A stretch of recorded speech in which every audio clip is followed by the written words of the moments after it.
அனுமதி அப்படிங்கிறது முழுமையான பாதுகாப்பை உறுதி செய்வதற்காக கேட்பதுதான் அனுமதி.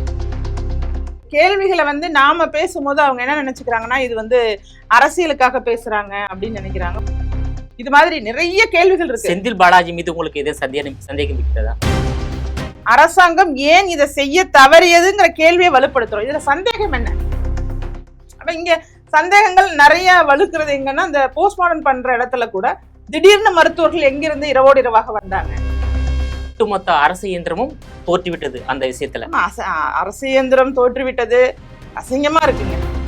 போலீஸே நீங்க கிளம்பி போங்கன்னு சொன்னாலும் என் மக்கள் பாதிக்கப்பட்டிருக்காங்க, நான் மக்களோட தான் இருப்பேன் அப்படின்னு சொல்ல தவறிய விஜய் அவர்கள் மீது எனக்கு கொஞ்சம் கோபம் இருக்கு. நான் பேசுறது அப்படிங்கிறது இப்ப பேசணும்னு வச்சுங்களேன், அது முழுமையா அரசியலுக்காக பேசுறாங்க, இவங்க திமுக எதிர்ப்புக்காக சொல்றாங்கிற மாதிரியான ஒரு தோற்றத்தை தான் உருவாங்க. அவங்க கூட்டம் தானே, சாகுறவங்க சாகட்டும். இவங்க முதல்வர் இவங்க எல்லாம் போனதெல்லாம் முழுக்க முழுக்க அரசியல். நிச்சயமாக மாநில அரசால நியமிக்கப்பட்ட குழு ஒரு முழுமையான ஒரு விசாரணையை மேற்கொள்ள முடியாத ஒரு சூழ்நிலைக்கு தள்ளப்பட்டது. தவறு நடந்திருந்தாலும் அது சாதகமா தான் அறிக்கை இருக்கும். அரசுக்கு சாதகமா இருக்கோ இல்லையோ பாதகமா இருக்காது.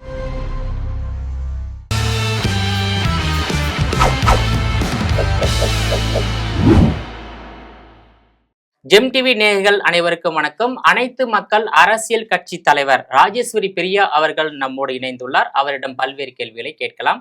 மேடம் வணக்கம். வணக்கம். வணக்கம். கரூர் துயர சம்பவத்திற்கு பிறகு நீங்க நேரடியாக களத்துக்கு சென்று பாதிக்கப்பட்ட மக்களை சந்திச்சு விசாரணை பண்ணிருக்கீங்க. இந்த குற்றத்துக்கு யார் தான் காரணம்? தாவேக காரணமா இல்ல திமுக காரணமா? இல்ல, பொதுவாக ஒரு கொடூரமான ஒரு செயல் தான் அது. அது எது காரணம் அப்படிங்கிறத விசாரணை குழு தான் இப்ப விசாரிச்சுட்டு இருக்கு. அதுல நிச்சயமா தெரிய வரணும். அதுக்காக தான் சிபிஐ விசாரணைக்கு போகணும் அப்படின்னு நினைக்கிறோம்.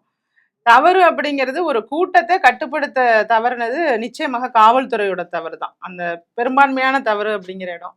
அது இல்லாம இதுக்கு முழுமையான காரணம் அப்படிங்கிறத நம்ம மையப்படுத்த முடியாது. முழுமையான காரணம் அப்படிங்கிற இடத்துக்குள்ள நான் யாரையும் கொண்டு வர விரும்பல. காவல்துறை காரணமா, காவல்துறைக்கு பொறுப்பு வைக்கக்கூடிய முதலமைச்சர் காரணம்? அது ரெண்டு பேருமே தான் காரணம். யாருக்கு கீழே காவல்துறை இருக்குன்னா முதல்வர் கீழே தான் காவல்துறை இருக்கு. ஒரு 10,000 பேருக்கு பர்மிஷன் கேட்டிருக்காங்கன்னா அங்க அடிப்படையாக அந்த 10,000 பேரை கண்ட்ரோல் பண்ற அளவுக்காவது அவங்க முன்னெச்சரிக்கை நடவடிக்கைகளை எடுத்திருக்கணும். ஏன் எடுக்கல? அப்படி உங்களுக்கு நடவடிக்கை எடுக்க முடியாத அளவுக்கு கூட்டம் அதிகமாகுது அப்படின்னு சொன்னா அட்லீஸ்ட் இந்த ப்ரோக்ராமை ரத்து செஞ்சிருக்கலாம்.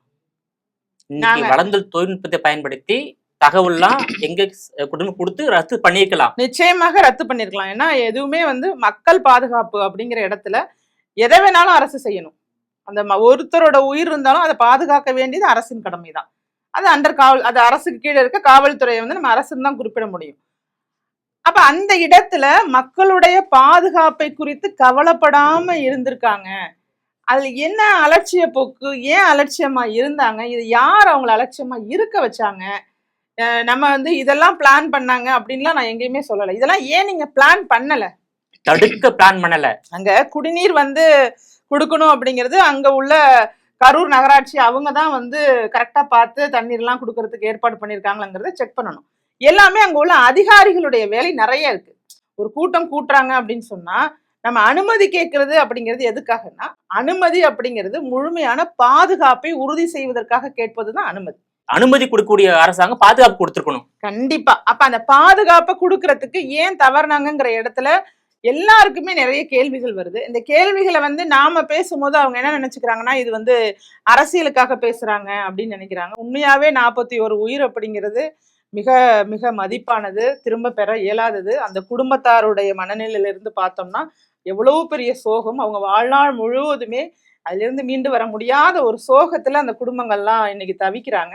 அப்படி இருக்கும்போது இதை அரசியல் படுத்துறாங்க, அது காரணம் இது காரணம் அப்படின்றதெல்லாம் பேசுறதை விட்டுட்டு உண்மையான காரணம் என்ன அப்படிங்கிறத ஆய்வு பண்ண வேண்டியது காவல்துறையா இருக்கட்டும், அரசாங்கத்தோட தவறா இருக்கட்டும், அல்லது அங்க மக்கள் ஏதாவது தவறு செஞ்சிருக்காங்களா, அல்லது இடையில யாராவது ஒரு கும்பல் வந்தாங்களா இல்ல வரலையா, இது மாதிரி நிறைய கேள்விகள் இருக்கு. செந்தில் பாலாஜி மீது உங்களுக்கு எது சந்தேகம் இருக்கிறதா? இல்ல, நான் நேரடியாங்க இன்னார் மேல எனக்கு சந்தேகம் இருக்கு அப்படின்னு சொல்றது ஒரு ஒரு சரியான பதிலா இருக்காது. நான் என்ன குறிப்பிடுறேன்னா, அரசாங்கத்தின் மீது சந்தேகம் இருக்கிறது. அரசாங்கத்தின் மீது சந்தேகம் அப்படிங்கிறத கூடங்க அரசாங்கம் ஏன் இதை செய்ய தவறியதுங்கிற கேள்வியை வலுப்படுத்துறோம். இதுல சந்தேகம் என்ன? இதுல சந்தேகம்லாம் ஒண்ணும் இல்ல. நேரடியா கேட்கிறோம். நாங்க என்னென்ன கேட்கிறோம், நீங்க பேரிகேட் வச்சு கூட்டம் அதிகமாகும் போது தடுத்திருக்கலாம். இந்த இடத்துல இவ்வளவுதான் கூட்டம், இதுக்கு மேல இந்த இடத்துல நிக்க முடியாதுங்கிறத அந்த இடத்துல நீங்க ஏதோ ஒரு வகையில நீங்க நிறைய தடுப்புகளை வச்சு வச்சு வச்சு ஆண்களுக்கு தனி வழி வச்சிருக்கலாம், பெண்களுக்கு தனி வழி வச்சிருக்கலாம். ஒரு என்ட்ரின்னு ஒண்ணு இருந்தா எக்ஸிட்னு ஒண்ணு இருக்கணும். ஒரு இடத்துக்கு உள்ள போயிட்டோம்னா அங்கேருந்து நீங்க சொன்னீங்க கரூர் போனீங்களே, என்ன சொன்னாங்கன்னு. கரூர் போனப்ப அந்த பெண்கள் சொன்னது 12 மணிக்கு நாங்க அங்க போனோம், ஆனா திரும்பி வந்துடலாம் நினைக்கும் போது எங்களுக்கு திரும்பி வருவதற்கான பாதை இல்ல. ஃபுல்லா மக்கள் கூட்டிட்டாங்க. இல்ல, திரும்பி எக்ஸிட் பாதையே கிடையாது. மக்கள் கூடிட்டாங்கிறது வேற விஷயங்க. இது வந்து ஒரு ஆர்கனைஸ் பண்ணி சரியா பண்ணணும் அப்படிங்கிற இடமே அங்க இல்ல.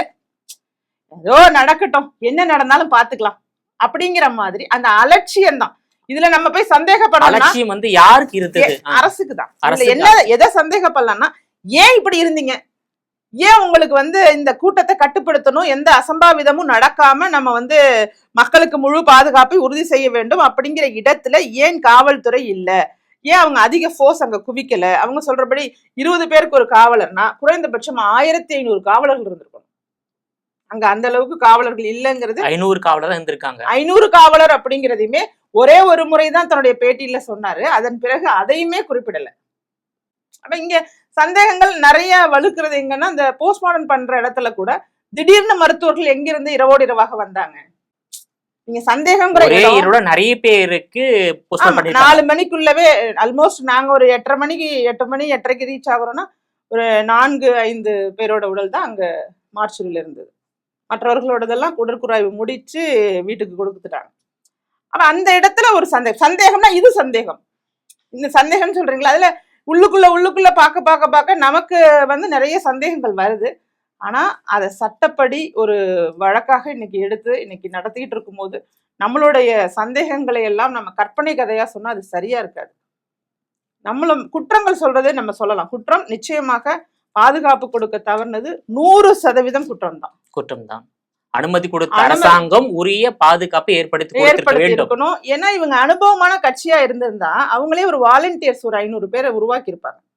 ஒரு 500 பேரை வாலண்டியர்ஸ் உருவாக்கி அவர்களை கண்ட்ரோல் பண்றதுக்கெல்லாம் அவங்களும் ஒரு ஒரு ஒரு அனுபவம் இருந்திருந்தா செய்திருப்பார்கள். அதையும் அவங்க செய்யல. இப்ப நம்ம அதை வந்து அரசாங்கம் செய்ய வைத்திருக்கணும். அரசாங்கம் அதாவது காவல்துறை செய்ய வைத்திருக்கணும். மாவட்ட காவல் கண்காணிப்பாளர் என்ன பண்ணியிருந்திருக்கணும், அந்த நிகழ்ச்சி ஏற்பாடு செய்யறவங்களை கூப்பிட்டு உட்கார வச்சு, இவ்வளவு கூட்டம் வரும்னு நீங்க பர்மிஷன் கேட்டிருக்கீங்க, ஒருவேளை இதுக்கு மேல கூட்டம் வந்ததுன்னா என்ன செய்வீங்க, என்ன செய்ய போறீங்க, அவர்களுக்கான அடிப்படை வசதிகள் நீங்க என்ன செஞ்சிருக்கீங்க, எங்க சைட்ல இருந்து நாங்க இவ்வளவு போலீஸ் இருப்போம், உங்க சைட்ல இருந்து வாலண்டியர்ஸ் இருக்காங்களா, இது மாதிரி எல்லாம் ஒரு சின்ன மீட்டிங், நிகழ்ச்சி ஏற்பாடு செய்யறாங்கல்ல அவர்களோட ஒரு சின்ன மீட்டிங் வச்சிருந்திருக்கணும். உளவுத்துறை என்ன பண்ணியிருந்திருக்கணும், இங்க எவ்வளவு கூட்டம் வரும் அப்படிங்கிறத முன்கூட்டியே, ஏன்னா ஏற்கனவே பல இடங்களுக்கு போயிருக்காரு அப்படிங்கும் போது அங்க உள்ள கூட்டங்கள், அங்க நடந்த சம்பவங்கள், அங்க மயக்கம் அடிச்சு விழுந்திருக்காங்க அப்படின்னு சொன்னா இங்க வேற எதுவும் நடந்துருமோ அப்படிங்கிற ஒரு எண்ணம் எல்லாம் காவல்துறைக்கு இருக்கணும். அப்ப காவல்துறை வந்து இது இந்த கட்சியுடைய கூட்டமோ அந்த கட்சிக்காரவங்களா நினைக்கிறத விட மக்கள்னு நினைக்கணும். தமிழ்நாட்டு மக்கள் எல்லாருமே நம்ம பாதுகாக்க வேண்டிய நம்மளோட கடமை நினைக்கணும். இந்த கட்சி கூட்டம்னா நம்ம பாதுகாப்பை வலுப்படுத்திக்குவோம், இந்த கட்சி கூட்டம்னா நம்ம அலட்சியமா இருந்துக்குவோம் அப்படின்னு நினைக்க கூடாது. ஒட்டுமொத்த அரசு இயந்திரமும் தோற்றுவிட்டது. அந்த விஷயத்துல அரசு இயந்திரம் தோற்றுவிட்டது, அசிங்கமா இருக்குங்க. உண்மையாகவே இது மாதிரி ஒரு அரசியல் கட்சியுடைய ஒரு கூட்டம் நடக்குது, இதுல போய் இப்படி இவ்வளவு மரணம் நடந்திருக்கு அப்படிங்கும் போது இதுல வந்து இந்த இடத்துக்கு குழந்தைகள் எல்லாம் தூக்கி சென்ற நபர்கள் மீது எனக்கு கோபம் இருக்கு. பொதுமக்கள் மீதும் தவறு இருக்கு. முன்னெச்சரிக்கையா சொல்றாங்க, குழந்தைங்க போக வேண்டாங்கிறாங்க, கர்ப்பிணி பெண்கள் போக வேண்டாங்கிறாங்க. அப்படி இருக்கும்போது மீறி இவர்களை கூட்டிட்டு போனவங்க மேலையும் கோபம் இருக்கு. சரி, அது கட்டுப்படுத்தாத அரசாங்கத்தின் மீது அதிகமான கோபம் இருக்கு. இது நடந்து முடிந்த பிறகு போலீஸே நீங்க கிளம்பி போங்கன்னு சொன்னாலும் என் மக்கள் பாதிக்கப்பட்டிருக்காங்க, நான் மக்களோட தான் இருப்பேன் அப்படின்னு சொல்ல தவறிய விஜய் அவர்கள் மீது எனக்கு கொஞ்சம் கோபம் இருக்கு. அரசினுடைய சதித்திட்டம் எதன் இருக்கின்றதா இந்த 41 பேர் உயிர் பலியில திமுக அரசு? அதாவதுங்க, சதி திட்டம் அப்படிங்கறத வந்து நான் பேசுறது அப்படிங்கறது இப்ப பேசணும்னு வச்சுங்களேன், அது முழுமையா அரசியலுக்காக பேசுறாங்க, இவங்க திமுக எதிர்ப்புக்காக சொல்றாங்கிற மாதிரியான ஒரு தோற்றத்தை தான் உருவாக்கும். வெளிப்படையா நம்ம சொல்றது நிறைய விஷயம் வந்து கரெக்டா சொல்றோம். ஏன்னா விலா எலும்பு உடைஞ்சி, கழுத்தெலும்பு உடைஞ்சி நொறுங்கி இறந்து போயிருக்காங்க. இதுதான் உடற்கூறாய்வோட ரிப்போர்ட். கூட்ட நெரிசல் தாங்க முடியாம அப்ப இந்த அளவுக்கு நெரிசல் ஏற்படாம தடுத்திருக்க வேண்டியது காவல்துறையோட கடமை. அதை ஏன் செய்யலைங்கிற நம்ம நேரடியா கேட்கிறோம். அப்ப இதுல சதியா, இதுல இதுல திட்டம் போட்டாங்களா அப்படின்னா நான் என்ன சொல்றேன்னா, சதியான்னு நமக்கு தெரியாது. ஆனா இதற்கான நடவடிக்கைகளை, முன்னெச்சரிக்கை நடவடிக்கை திட்டமிடவில்லை. அது போற போக்குல போகட்டும், என்ன நடந்தாலும் பரவாயில்ல, அவங்க கூட்டம் தானே, சாகுறவங்க சாகட்டும்னு சொல்லி பாத்துக்கலாம், அலட்சியமா விட்டதோட விளைவா நம்ம எடுத்துக்கலாம். இதுல வந்து நம்ம நிறைய கதையெல்லாம் உள்ளுக்குள்ள நம்ம சொன்னோம்னா அது பொய்யாயிடும். நாம கேட்கறது நியாயமான அடிப்படையான ஒரு விஷயம். ஒரு கூட்டம் கூடும் போது அதை கட்டுப்படுத்த வேண்டியது காவல்துறை, ஏன் கட்டுப்படுத்தல? அவ்வளவுதான். அந்த துயர சம்பவத்துக்கு பிறகு விஜய் வந்து ட்வீட் போட்டாரு, வீடியோ பதிவு போட்டாரு, பிறகு வந்து வீடியோ கால் மூலமா பேசினாரு. இப்ப வந்து அங்க போயிட்டு சந்திப்பதற்கு அனுமதி கேட்டு காவல் நிலையத்துல மனு கொடுத்திருக்காரு. இதெல்லாம் எப்படி பாக்குறீங்க மேடம் விஜயுடைய அணுகுமுறையை? இல்லைங்க, அது வந்து அவர்களுக்கு ஒவ்வொரு விதமான அணுகுமுறை இருக்குங்கிறது தான் உண்மை. இப்ப எமோஷனலா நம்ம எல்லாம் வந்து மக்களோடையே 10 வருஷமா நான்லாம் பயணம் பண்ணிட்டு இருக்கிறதுனால எல்லா களத்திலயுமே மக்கள் எப்பப்பெல்லாம் எந்தெந்த இடத்துலலாம் ஒரு பேரிடர் வந்தாலும் அந்த இடத்துல நாங்கெல்லாம் நேரடியா முதல் ஆளாக ஓடி பழக்கப்பட்டுட்டோம். இப்ப என்னுடைய அரசியல் பயணத்துல கஜா புயல் வரும்போது அந்த பாதிக்கப்பட்ட பகுதிக்கு நாகப்பட்டினம் மாவட்டம் வேதாரண்யத்துக்குலாம் நான் தான் முதல் ஆளா போனேன். அங்க மக்களுக்கு என்னால என்ன முடியுமோ அந்த உதவிகளை செஞ்சு அவங்க கூட இருந்து நானுமே 10 நாள் ஒருவேளை தான் உணவு சாப்பிட்டேன். ஒருவேளை தான் உணவு சாப்பிட்டு 10 நாளும் அவங்க கூடவே தங்கி இருந்தேன். அது மாதிரி எங்கெங்கெல்லாம் மக்கள் பிரச்சனை, நீங்க அந்த 2 வயது குழந்தை அந்த ஆழ்துளை அதுல குழாயில அந்த சுர்ஜித் அந்த பையன், அப்ப நான் வந்து திருச்சி மணப்பாறைக்கு நான் வந்து நேரடியா போயிட்டு அந்த இடத்துல அந்த பெண் அந்த தாயார் பக்கத்துல உட்கார்ந்து அவர்களுக்கு ஆறுதல் சொல்லணுமேன்னு என்னுடைய மனம் கேட்காம அங்க நான் போயிட்டேன். இப்படி தொடர்ச்சியா அடுக்கிக்கிட்டே இருக்கலாம். எங்கெங்கெல்லாம் மக்கள் பாதிக்கப்படுறாங்களோ, ஒரு இது மாதிரி ஒரு துயர சம்பவம் நடக்குதோ அந்த இடத்துல நாமளும் இருக்கணும் அப்படின்னு நினைக்கக்கூடிய நபராக அரசியல்வாதியினுடைய கடமை பொறுப்பு அது நீங்க அப்படி எடுத்துக்கங்க. நான் அப்படி நினைக்கிறேன். என்னுடைய பார்வை அப்படிங்கிறது அப்படி. இப்போ ஒவ்வொருத்தருக்கும் ஒவ்வொரு விதமான பார்வை உணர்வு இருக்கலாம். 41 பேர் இறந்தாங்க இல்லையா? இறந்த உடனே விஜய் அவர்கள் மற்றவருடைய சகாக்கள் வந்து உடனடியே அந்த இடத்துல இருந்து சென்னைக்கு வந்துட்டாங்க. அதே நேரத்துல சென்னையில் இருந்த முதலமைச்சர் அமைச்சர்லாம் உடனடியே அங்க போனாங்க. இதுல என்ன உள்நோக்கம் இருப்பதா நினைக்கிறீங்களா? இல்ல, இது ரெண்டத்தையும் நம்ம மிக்ஸ் பண்ணி பார்க்க கூடாது. இவங்க வந்து முதல்வர் இவங்க எல்லாம் போனதெல்லாம் முழுக்க அரசியல். இவர்களை பொறுத்த வரைக்கும் இப்படி நம்ம போகணும்னா அவங்க கள்ளக்குறிச்சிக்கு போயிருந்திருக்கோம். எல்லாருடைய கேள்வியுமே அதுதான். செங்கல்பட்டுக்கு போயிருக்கணும். கள்ளக்குறிச்சி அப்படிங்கிறது 100க்கு 100% அரசுடைய மிஸ்டேக் தான். 100%. ஏன்னா கள்ளச்சாராயம் அங்க தயாரிக்கப்படுறதையும் விற்கப்படுறதும் காவல்துறைக்கு தெரிஞ்சு அங்க உள்ள அதிமுக சட்டமன்ற உறுப்பினர் சட்டமன்றத்துல போய் இது மாதிரி நடக்குது, இது மிகப்பெரிய ஆபத்தை ஏற்படுத்தி இங்க வந்து மரணங்கள் நிகழ வாய்ப்பு இருக்குன்னு சொல்லி சட்டமன்றத்துல இது கொடுத்துமே அவங்க கண்டுக்கவே இல்லை. திமுக கண்டுக்கல. அப்ப இந்த முழு பொறுப்பும் திமுகவோடது. அங்க இறந்து போன மரணங்கள் இருக்கு பாருங்க, அது 69 80 அது எத்தனையோ, அத்தனை மரணங்களுக்கும் காரணம் திமுக தான். அந்த இடத்துக்கு உங்களால போக முடியல. கள்ளக்குறிச்சி வந்து 250 கிலோமீட்டர் தான். ஆமா, ஆனா கரூர் வந்து 400 கிலோமீட்டர். இல்ல, அது கிலோமீட்டர் படி சொல்றது ஓகே. சம்பவத்தை நம்ம பிரிச்சு பார்த்தோம்னாலும் இந்த சம்பவம் அப்படிங்கிறது முழுக்க அரசு பொறுப்பேற்று நடத்திருக்கு. அதாவது தவறு நடக்க வைத்து அதை காப்பாற்றுவது போல காப்பாற்றிருக்காங்க. அதுதான உண்மை. நம்ம அப்படியும் வச்சுக்கலாம். அவங்களுக்கு நார்மலாவே இந்த பின அரசியல் அப்படிங்கிற மாதிரி ஒரு அரசியலை கையில எடுப்பாங்க. அது துபாயில இருந்து இவர் வருவாராம், இவர் உடனே போவாராம், உதயநிதி அவர்கள் உடனே துபாய்க்கு திரும்ப போயிடுவாராம். இவர் இது மாதிரி இவங்களுடைய அரசியல் அப்படிங்கிறது வாக்கு வங்கி அரசியலாகவும் ஒரு ஒரு எப்படி சொல்றது, விஜய் வந்து திமுகவை எதிர்க்கிறார் அப்படிங்கிறதுனால இந்த விஷயத்துல நாம மும்முரம் காமிச்சு நாம தான் மக்களுக்கானவங்கிறத காமிச்சுக்கணுங்கிறதுக்காகவும் அதுல வந்து இது ஏற்பட்டதுக்கு இவங்க காரணம் அப்படிங்கிற ஒரு இடத்தை மறந்து இது ஏற்பட்டதற்கு விஜய் காரணம், அதற்கு நாங்க வருகிறோம் அப்படிங்கிற மாதிரி இவர்களுடைய பிளான் இருந்துச்சு.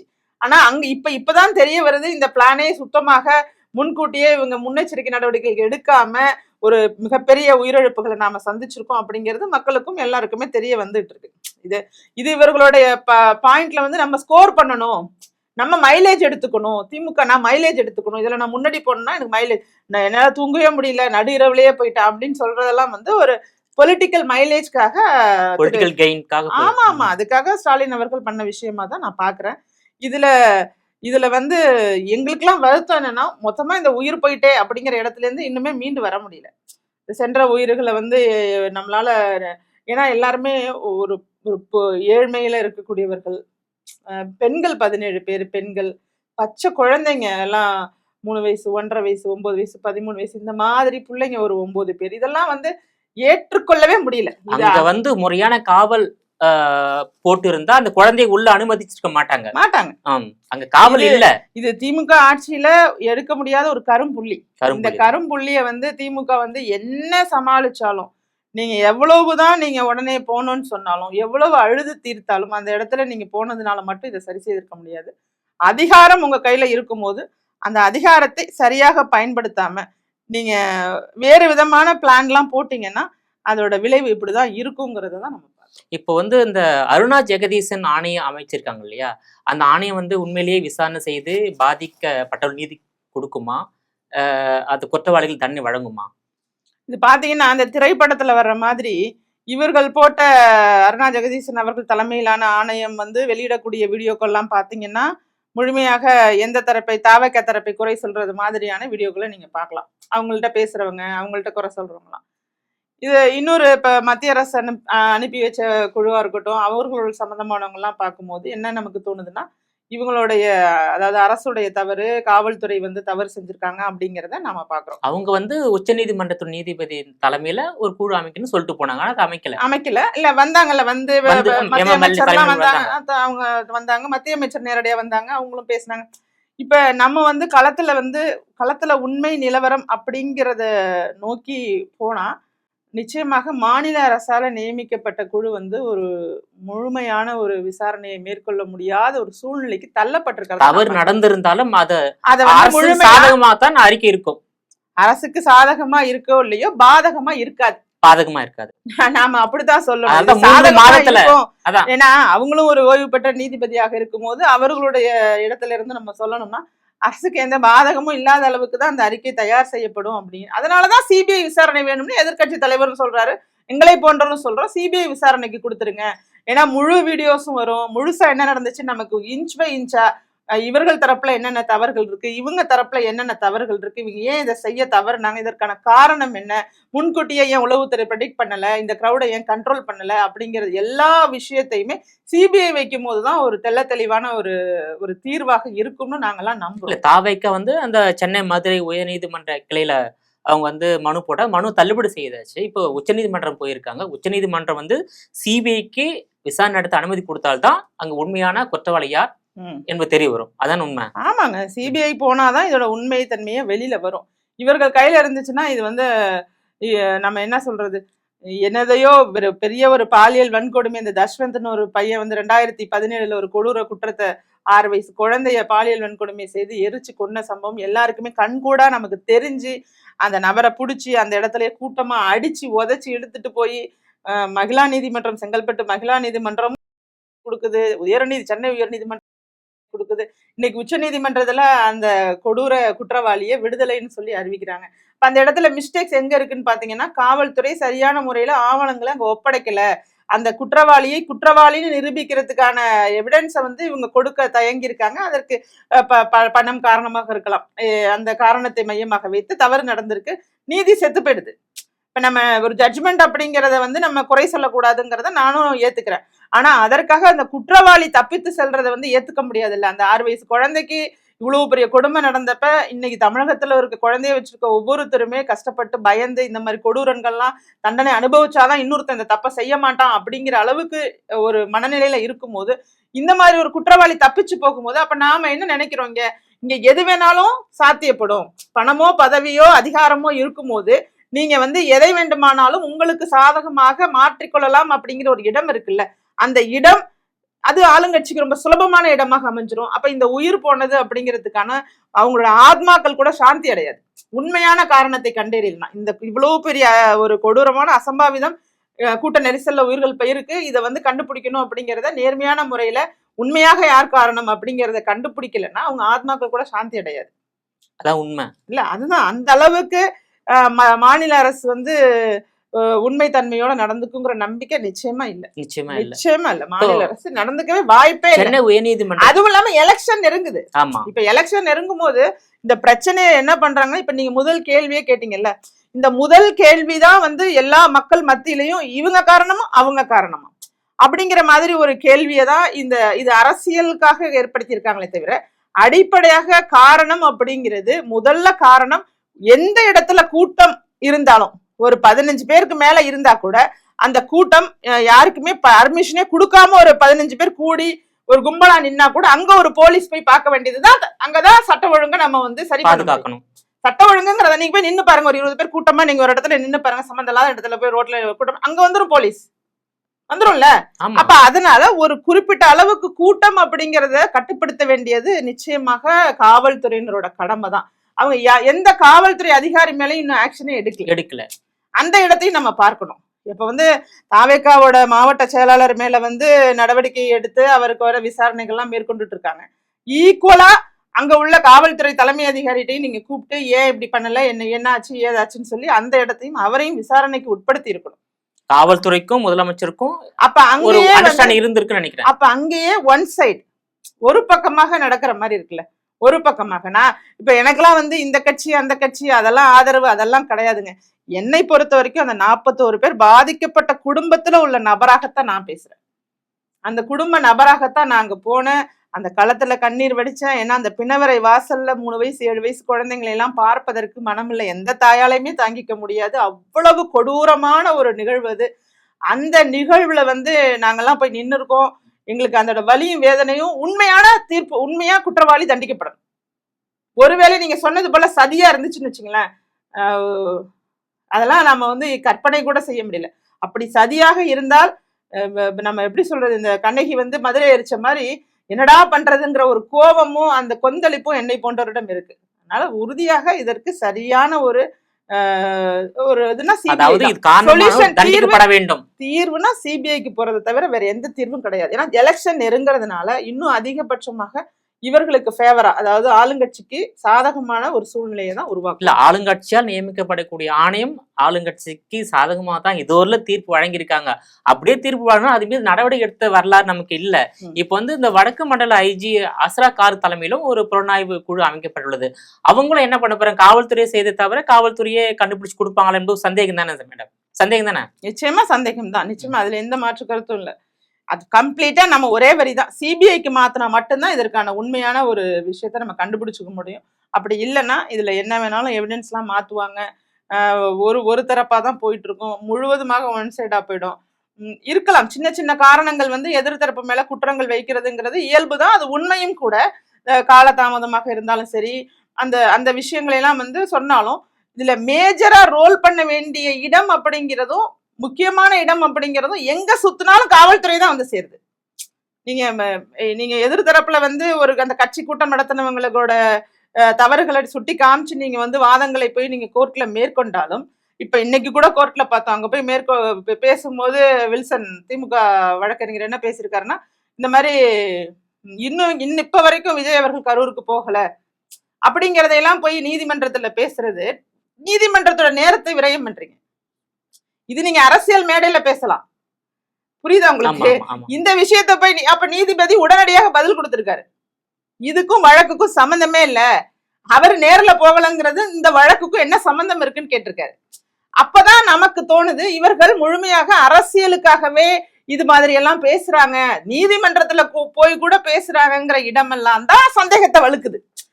நான் என்னோட பார்வையில சொல்றேன், ஒரு நீதிமன்றத்துல நீங்க வந்து தாமதமாக வந்ததை குறிப்பிடுறது சரி, ஆனால் இன்னைக்கு வரைக்கும் அவர் போகலன்னு சொல்றது அரசியல். இதை நீங்க எப்படி பாக்குற மக்களுக்கு என்ன தோணும், இது ஏன் போய் அங்க பேசுறாரு? அப்ப இவர்களுடைய நோக்கம் என்பது பொலிட்டிக்கலா விஜய டேமேஜ் பண்ணணுங்கிற இடம் தான் உங்களுக்கு உள்ளுக்குள்ளேயே ஊறி அது அதிகமாக இருக்கிறதுங்கிறது எல்லாருக்குமே தெரியும். நேரடியா டேமேஜ் பண்ணக்கூடாது, இந்த மாதிரி மறைமுகமா டேமேஜ் பண்ணணும். அதுதான் இல்ல, அன்னெசரி தானே. நீங்க நீதிமன்றத்துல போய் அவர் போகலங்கிறது உண்மைதான், அது வந்து போயிருக்கணுங்கிறதும் உண்மைதான். அங்கிருந்து தனி மனிதராக போய் பாக்குறதுக்கு எனக்கு அனுமதி கொடுக்கணும் அப்படிங்கிற இடம் தேவையில்லதான், அனுமதி எல்லாம் கேட்க தேவையில்லை, எல்லாரும் போனோம். அங்க போயிருப்ப மக்கள் கூடினா மறுபடியும் அசமதம் வரும். இல்ல அதுக்கு பாதுகாப்பு, அவருக்கு ஓய் பாதுகாப்பு, ஓய் பிரிவு பாதுகாப்பு இருக்கு. இந்த இடத்த வந்து நான் வந்து இதுக்குள்ள நான் வரல, ஆனா இத போய் நீதிமன்றத்துல பேசணும்னு அவசியம் இல்லைங்கிறேன். இத நீதிமன்றத்துல போய் பேசுறீங்கன்னா நீதிமன்றத்துல பேசக்கூடிய ஒவ்வொரு விஷயமும் இங்க நியூஸா ரிஃப்ளெக்ட் ஆகுது. இப்ப நியூஸா ரிஃப்ளெக்ட் ஆகணும், அரசியல் பேசணுங்கிற மாதிரி எல்லாம் நீங்க எடுத்துட்டு போகும்போது மேலும் மேலும் நான் எப்படி சொல்றது, இந்த குதிரைக்குள்ள இல்லைன்னு சொல்லுவாங்கல்ல, எங்க அப்பா குதிரைக்குள்ள இல்ல, அந்த மாதிரி இருக்கு நீங்க போயிட்டு அந்த அப்ரோச் பண்ற விதம். அத சொல்ல வரேன். இப்ப இன்னொரு விஷயம் வந்து அந்த சென்னை மதுரை உயர்நீதிமன்ற கிளை என்ன சொல்லியிருக்கானாக்கா, ஏன் விஜய் மீது வழக்கு பதிவு செய்யல, ஏன் அவங்கள கைது செய்யலன்னு ஒரு கேள்வி கேட்டிருக்காங்க. அதன் பிறகு வந்து ஏன் அந்த பிரச்சார வாகனத்தை கைப்பற்றலீங்க, அது கைப்பற்றியாச்சு முடிஞ்சுது, ஏன் கைது செய்யல மேடம் விஜய் அவர்களை? அது என்ன? இல்ல அது வந்து அதாங்க, கைது செஞ்சா அப்புறம் வந்து பொலிட்டிக்கலா அரசியல் ரீதியாக அவருடைய செல்வாக்கு உயர்ந்து விடும். யாரு? விஜயோட செல்வாக்கு உயர்ந்திடும். அதாவது இப்ப திமுக ஆட்சி இல்லைங்க, ஒரு சட்டப்படியும் நியாயப்படியும் அதிகாரத்தை காவல் அதிகாரிகள் சரியான முறையில பயன்படுத்தியும் எல்லாம் சரியா இருந்திருந்துச்சுன்னா இப்படி ஒரு அசம்பாவிதமே நடந்திருக்காது. இந்த அசம்பாவிதம் நடந்த பிறகாவது இவர்கள் அரசியலை கடந்து உண்மையாகவே மக்கள் பக்கம் நின்னாங்கன்னா காவல்துறை அதிகாரி மேலேயும் நடவடிக்கை எடுத்திருப்பாங்க. அப்ப மேலும் மேலும் அரசியல் நோக்கம் மட்டும்தான் திமுக இருக்கே தவிர இங்க வந்து மற்ற, ஏன்னா நீங்க சொன்னது மாதிரி ஒரு மாவட்ட செயலாளரை கைது பண்ணும் போது அந்த மாவட்ட செயலாளரோட மேல இருக்கக்கூடிய நிர்வாகியாக தலைவராக இருக்கக்கூடியவரையும் நீங்க கைது நடவடிக்கை எடுத்திருக்கணும். அவர்கள் மேல உங்களால கைது நடவடிக்கை எடுக்க முடியல. ஏன்னு கேட்டா அந்த இடத்துல கைது செஞ்சுட்டா மக்கள் வந்து இன்னும் வந்து விஜய் அவர்களுக்கு ஒரு அனுதாப வாக்குகளாக மாறிடும், அனுதாப ஓட்டுகளாக மாறிடும் அப்படிங்கிற இடத்துலதான் அவங்க நிக்கிறாங்க. அந்த மாவட்ட செயலாளர் நகர செயலாளர் மட்டும் கைது பண்ணிருக்காங்க, மத்த புசியான நிர்மல்குமார் வந்து கைது செய்யல, தலைமறைவா இருக்காங்க. ஆதவ் அர்ஜுனா அவர் மேலேயும் வழக்கு வந்து நீதிமன்றத்தை அணுகிட்டு இருக்காரு. அவரு அது ட்விட்டு போட்டதுக்காக ஒரு ட்வீட் போட்டாரு, புரட்சி அப்படி இப்படின்னு ட்விட்டு போட்டுட்டாரு. அதுக்காக அவர் நீதிமன்றத்தை அணுகிட்டு இருக்காரு. யாரையுமே கைது நடவடிக்கை அப்படிங்கறதெல்லாம் செய்யல. இந்த மேல்மட்டமா இருக்கக்கூடியவர்கள் எல்லாம் அவங்க எந்த கைது நடவடிக்கையும் பண்ணல. இந்த இடமே வந்து அவங்க சட்டத்திற்கு உட்பட்டு நடக்கலங்கிறத காமிக்குது. யாரு? திமுக சட்டத்துக்கு உட்பட்டு நடக்கல, திட்டமிட்ட ஒரு சதிதான். திட்டமிட்ட சதி. இவர்களுக்கு இவங்களை டேமேஜ் பண்ணணும், அதாவது விஜய் வந்து டேமேஜ் பண்ணணும், விஜயுடைய கட்சியை வந்து அழிக்கணும், அந்த மாதிரி எண்ணம் தானே சார்? அரசியல் ரீதியாக அவர்களை வந்து எந்த அளவுக்கு நம்ம வந்து அவங்கள அசிங்கப்படுத்த முடியும், அவங்கள வந்து இல்லாமாக்க முடியும், நீங்க சொன்னது அதை நான் சொல்றேன். அது மாதிரியான அந்த நோக்கத்திலேயே தான் அப்படியே நூல் பிடிச்ச மாதிரி அதுலயே நிக்கிறத விட்டுட்டு நீங்க வெளியில வந்து மக்களுக்கான ஒரு அரசாக செயல்பட்டீங்க. அடுத்த முறை விஜய் போனா அவ்வளவு கூட்டம் கூடாது என்ற நோக்கமும் திமுக இருந்திருக்கின்றது, அப்படிதானே? இல்ல அப்படி நாம சொல்ல முடியாதுல்ல. இப்ப நீங்க அடுத்த முறை கூட்டம் கூடுமா கூடாதா அப்படிங்கிற இடத்துல கூடாது இல்ல, ஏன்னா பயந்துருப்பாங்கல்ல. அதாவது பயந்துருப்பாங்க அப்படிங்கறதெல்லாம் உண்மைங்க. ஆனா நம்ம மக்களை பொறுத்த வரைக்கும் அந்த பயம் வந்து பல நாட்கள் நீடிக்குமா அப்படிங்கறதெல்லாம் கேள்விக்குறிதான். அந்த நோக்கம்லாம் கிடையாது. அவங்கதான் இந்த கட்சியையே வந்து இல்லாமல் ஆக்கிடணும் அப்படிங்கிற ஒரு இடத்தை நோக்கி நகர தொடங்கினவங்கள்ட்ட போய் நீங்க மீண்டும் கூட்டம் கூடாமல் இருக்கிறதுக்கு 42 உயிரையாங்க போக வைக்க முடியும்? இது என்ன கதையா இருக்கு? இந்த மாதிரி நம்ம இதை சேர்த்து நம்ம யோசிச்சு பார்த்தாலே மிக மிக மிக மிக ஆபத்தான சூழ்நிலையில தமிழகமே இருக்குன்னு அர்த்தம். இந்த மாதிரி வந்து மீண்டும் கூட்டம் கூடாதுங்கிறதுக்காக நாங்க பாதுகாப்பு கொடுக்கல, நாங்க மக்களை கட்டுப்படுத்தல, நாங்க நிகழ்ச்சி ரத்து செய்யல, நாங்க வந்து பேரிகார்டு வைக்கல, நாங்க வாட்டர் ஃபெசிலிட்டி ஏற்படுத்தி கொடுக்கல, காற்றோட்டம் பண்ண சொல்ல ஒரு வெளியில வர்றதுக்கான வாய்ப்பு உருவாக்கி கொடுக்கல, 27,000 பேர் 29,000 பேருக்கு நாங்க ஒரு 1000கணக்கான போலீஸை இறக்கல, இது மாதிரி எல்லாம் நாங்க வந்து செத்தா சாகட்டும், இது சாகிறதுனாலதான் நாங்க அடுத்த முறை கூட்டம் வராம இருக்கோம் அப்படின்னு சொல்லி நாங்க ஒரு ட்ரையல் காமிச்சோம், நாங்க எதுவுமே பண்ணலன்னா இப்படிதான் நடக்குங்கிறத ட்ரையல் காமிச்சோம்னு சொல்ற மாதிரி நடந்துக்கிறது நியாயமாங்க? ஆமா, ஏன் இது நியாயமான்னு கேக்குறேன். அதெல்லாம் கிடையாது. இது இது இது வந்து திமுகவிற்கு நான் மீண்டும் சொல்றேன், இந்த மாதிரியான ஒரு இத உண்மையிலேயே எங்களுக்கு தெரியல அப்படின்னு சொன்னா ஒரு நிர்வாக கோளாறு. குறிப்பா என்னை பொறுத்த வரைக்கும் நான் மீண்டும் மீண்டும் சொல்றது, மக்களுடைய அழுகுரலை எங்களால தாங்கிக்க முடியல. அவர்களுக்கு நியாயம் கிடைக்கணும். அந்த நியாயம் கிடைக்கும் வரை கண்டிப்பாக எல்லாருடைய போராட்டமும் இருக்கும். உங்களோட விரிவான தகவலுக்கு ரொம்ப நன்றி மேடம். நன்றி. நீங்களே மீண்டும் இது போன்ற மற்றொரு அரசியல் ஆடுகளத்தில் மற்றொரு ஆளுமையுடன் சந்திக்கிறேன். அதுவரையில் உங்களிடமிருந்து விடைபெறுவது நான் உங்கள் விஜயபாலன்.